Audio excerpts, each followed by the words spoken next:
responsibility to care for them, and that puts us in a position of becoming, as it were, a vice-regent for them. The Hadith, many of you perhaps know, that's the writings of Muhammad, peace be upon him. Some of the things it awards creatures, awards us for the way we deal with creatures, is one, that there is a reward for the mercy that we show. Animals cannot speak for themselves, so we as humans have to speak for them. Mental cruelty is something that is forbidden.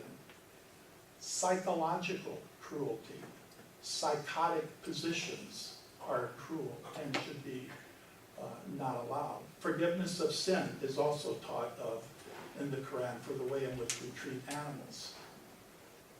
And that mistreatment would be a sin that we would also want to, I'm sorry, I can't quite read that from here. Give rest to beasts of burden? Yeah, give rest. So we would not want to overtire them and excessively work them out. These are just some of the things in the Hadith. And again, I apologize for not bringing my other glasses. And that's where I got that information from. The Quran and the Hadith provide directives on how we should care for animals. We should show compassion. We should show respect. Also, it says that we should go beyond the human beings of all living creatures, the creations of God, and that justice, compassion, and mercy. These are things that are very common in how we should respect animals and how we should treat animals, how we should live with our animal creation. These are some of the things that the Hadith mentions. Pets and farm animals should be fed proper food, water, and etc. They should not be, as they are today, in forced farms and treated with neglect and that. They should be nurtured. There should not be any psychological damage. It even mentions that the separating of nestling birds from their mothers is wrong. Forbidden to mutilate animals, which we see awful lot today with animal farms. And sick animals are not to be discarded. They are to be cared for. So mercy is the dominant quality here. Human justice, humanity, justice, empathy, and compassion, mercy. These are all things that we need to take into account to alleviate the suffering that is given to animals today. So these righteous deeds in all of his creation, whether humankind or non-animal creations, this is a concept that is awe-inspiring to God, to Allah, and that brings rewards to those who practice them as well.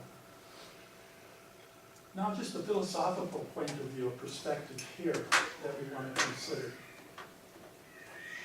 It says, depending on the collective conscience of a society and what that particular society believes, it is morally right from wrong. The rights of animals can be construed in dramatically different ways.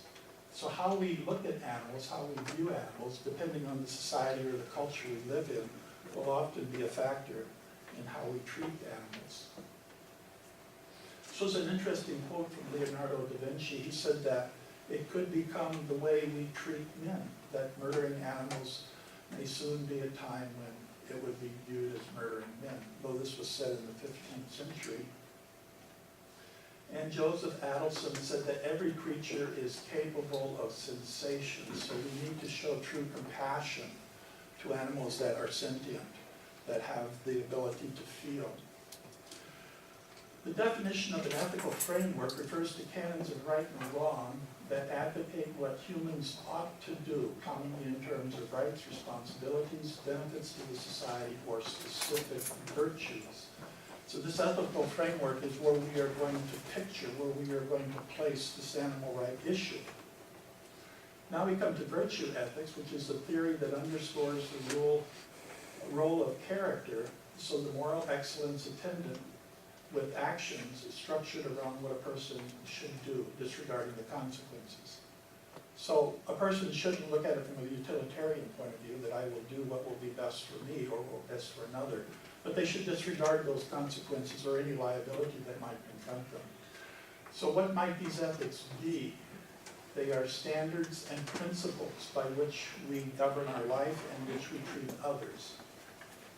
So ethics have to do with right and wrong.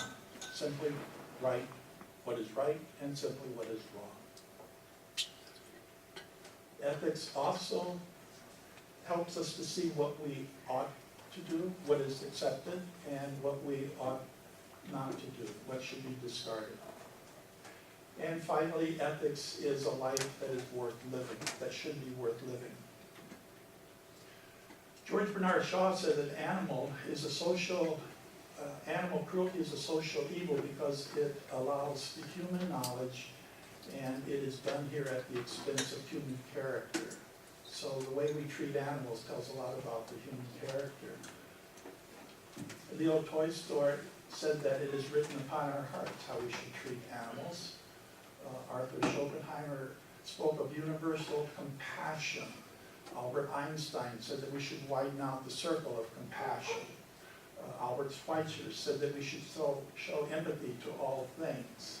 And it was unknown here, but he said that it is a progression to humanity by the way we treat animals. And then again, Leonardo da Vinci, again saying that it could be likened to the murder. This is subject of a life. This is what Reagan came up with. We're all individuals progressing through life, and we have a subject to life. We have equal consideration that we should consider with the lower creatures, and we should consider that all creatures suffer pain. We feel pain just as animals feel pain in that regard. So equal consideration is the moral welfare of all individuals, and that should not be forgotten. And these here are elements of animal consideration: sentience, moral status, interest, the intrinsic value that animals have within themselves, as well as the equal consideration of the interests. So all animals are somebody, someone with a life of their own. That's what Reagan argued. He argued that they have wants, preferences, they have beliefs, recall things, they respect things, they experience pleasure, enjoyment, they also experience pain, disappointment, they experience depression, isolation, much like human beings do. So they have a life that matters. It matters to them regardless of whether it matters to us or to anyone else. And as Reagan said, they are sentient creatures capable of leading a life that can be, if I'm looking at that right, happier or less miserable. So we can see here that the wide scope or the range of their life.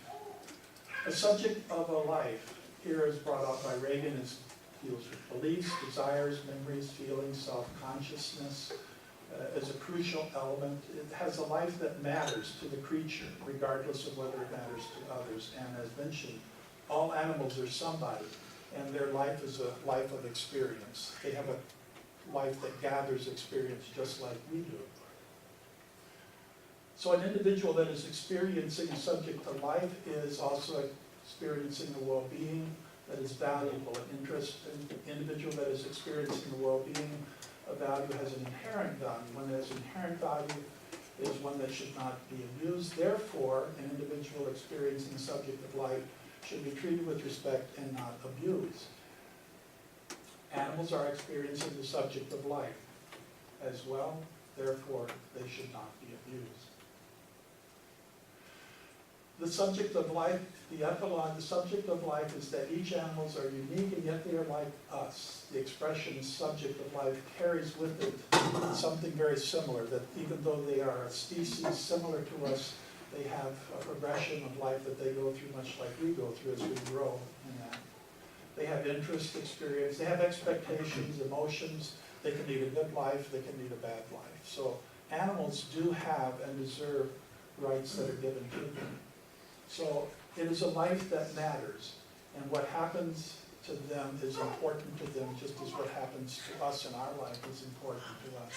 Jeremy Bentham brought out that they can suffer, therefore we should show concern for their ability to experience pain. And he mentioned here that the pleasure and